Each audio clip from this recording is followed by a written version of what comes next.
Hello everyone, in front of me is Motorola Moto S50 Neo, and let me show you how to add a fingerprint to this device.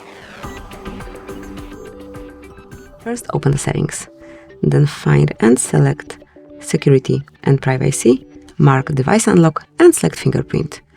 At first provide your pattern if you already have one, and if you don't, you will have to create it. Then mark Setup, and it's time to enter your fingerprint.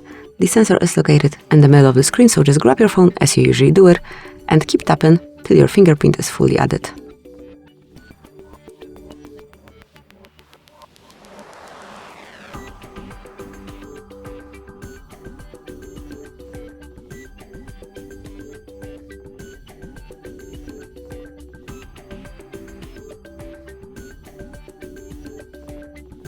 And click on Done.